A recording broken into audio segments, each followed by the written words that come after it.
Advantages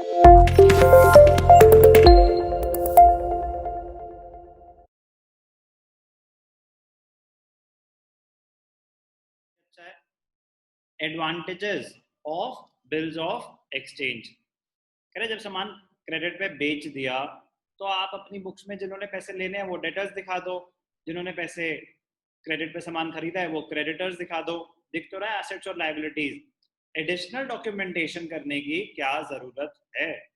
बहुत ही ज्यादा important question है। Advantages of bills of exchange. It facilitates purchase and sale of goods on credit. It facilitates credit purchase and sale of goods because bill of exchange is an unconditional promise to pay. It facilitates purchase and sale of goods on credit.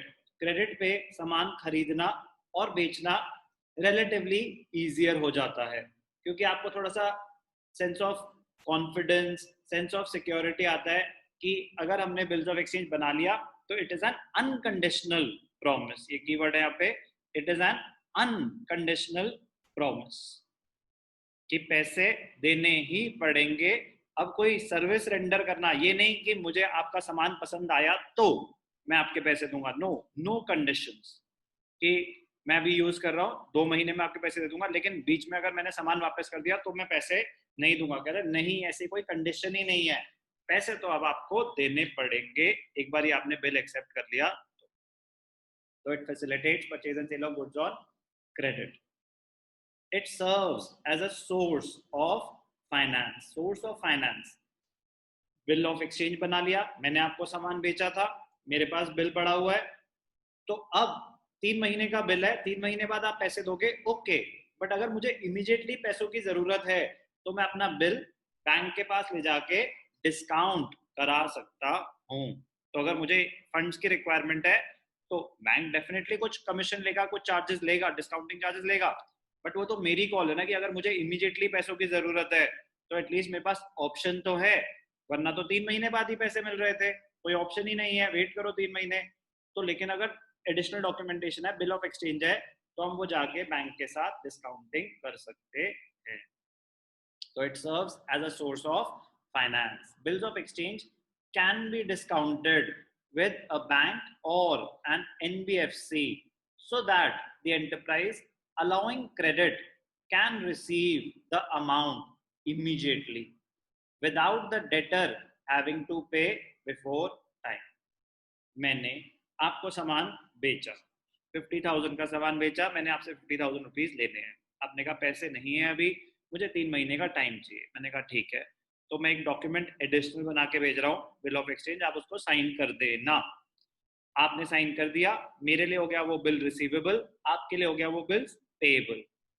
अब मेरे पास option है कि वो bill receivable मैं bank के पास ले जाके discount करा लूं और मुझे पैसे इमीडिएटली मिल जाएंगे। 50,000 का बिल है, बैंक 1,000 काट सकता है, 2,000 काट सकता है, 4,000 काट सकता है, दैट डिपेंड्स।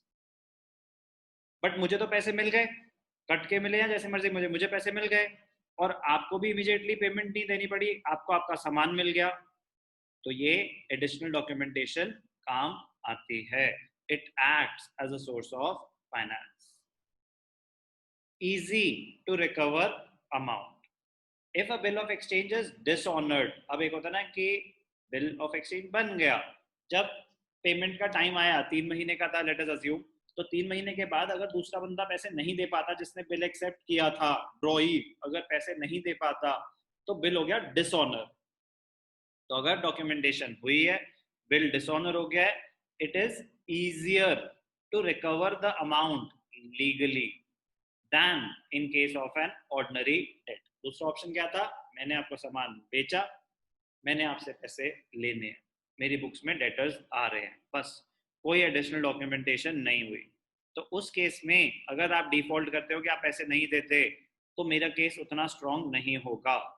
लेकिन अगर मैंने आपको सामान बेचा और उसके बाद मैंने एडिशनल डॉक्यूमेंटेशन कर दी, तो बिल रिसीवेबल अगर डिसऑनर हुआ तो मेरा केस ज्यादा स्ट्रांग होगा, पैसे रिकवर करना रिलेटिवली इजियर हो जाता है। फिर एक ऑप्शन है एंडोर्समेंट, कि मेरे पास बिल पड़ा हुआ है, तो मैं आगे किसी और से अगर क्रेडिट पे सामान खरीद रहा हूं तो उसको पैसे की जगह मैं बिल ट्रांसफर कर सकता हूं, एंडोर्स कर सकता हूं. A bill of exchange can be endorsed to other parties. Thus, it serves almost the same purpose as cash. मैंने आपको सामान बेचा, आपने मुझे बिल एक्सेप्ट करके दे दिया, अब मेरे पास बिल पड़ा हुआ है. मैंने किसी और से सामान खरीदा और मैंने उसको बोला था कि मेरे पास पैसे नहीं है लेकिन ये बिल है, ये बिल आप रख लो. जब बिल मैच्योर होगा तो आप जाके दूसरे बंदे से पैसे ले लेना.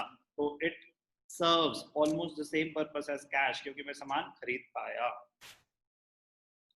Certainty as to payment, date of payment being certain, the enterprise which has to pay and that which has to receive the amount can thus plan cash management. Bill of exchange पे date mentioned होती है, किस date पे ये bill mature हो जाएगा, due date mentioned होती है. तो आपको अगर पता है कि 3 महीने बाद आपके पास 1 लाख 2 लाख जितने का भी बिल है उतने पैसे आने वाले हैं, तो आप अपनी प्लानिंग उस हिसाब से कर सकते हो कि आप ऑर्डर प्लेस कर दोगे कि मैंने कैलकुलेशन कर दी, इस बिल के अगेंस्ट मेरे पास 3 महीने में पैसे आने वाले हैं, तो मैं ऑर्डर प्लेस कर देता हूँ और उसको बोल दूंगा कि 3 महीने के बाद आपकी पेमेंट मिल जाएगी, क्योंकि मैंने प्लान कर लिया, क्योंकि लिखा है ना कि इस डेट पे पैसे मिल जाएंगे. ऐसे ही जो एक्सेप्ट कर रहा है उसको पता है कि 3 महीने के अंदर अंदर उसको पैसे देने हैं, तो वो अपने फाइनेंसेस उस हिसाब से प्लान कर लेता है कि 3 महीने से पहले नहीं देने, मेरे पास 3 महीने का भी टाइम है. तो कैश मैनेजमेंट प्लान करने में हेल्प होता है. सर्टेनिटी एज टू पेमेंट मतलब आप डेट एग्जैक्ट पता होती है कब पैसा आएगा, कब आपको पैसा देना होगा. convenient mean to convenient mean of trade remittance. A bill of exchange is a convenient mean of making and receiving payments as the amount is transacted through bank. क्योंकि ये बैंक ट्रांजैक्शंस है तो थोड़ा सा इजियर रहता है, कोई cash involve नहीं है, ऑनलाइन ट्रांसफर्स हो रहे हैं, तो थोड़ा सा convenient mean of trade remittance, payments करना थोड़ा सा रिलेटिवली इजियर रहता है. Valid evidence of debt. A bill of exchange is a written acknowledgement. It is a written acknowledgement of debt, duly signed and stamped. It is a legal document under the Negotiable Instruments Act of 1881. Valid evidence of debt. तो क्या थी ये? Advantages of bills of exchange. It facilitates purchase and sale of goods on credit. It serves as a source of finance because you can get the bill discounted with the bank. It is easier to recover the amount because legal document बन चुका है. Money recover करना relatively easier हो जाता है. Endorsement करी जा सकती है कि आप किसी और से सामान खरीद रहे हैं तो आप बिल ट्रांसफर कर दें उसके नाम पे. Certainty as to payment, date of payment आपको पता है कब पैसे मिलेंगे, और अगर आपने बिल एक्सेप्ट किया तो कब तक आपको पैसे देने हैं, तो कैश मैनेजमेंट थोड़ी सी इजी हो जाती है. convenient made of trade remittance because all the transactions will be done through bank, तो relatively easier रहता है payments करना, no cash involved. Valid evidence of debt.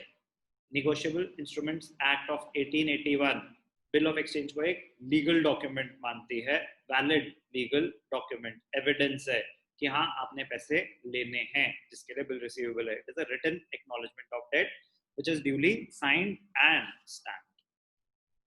Advantages of bills of exchange.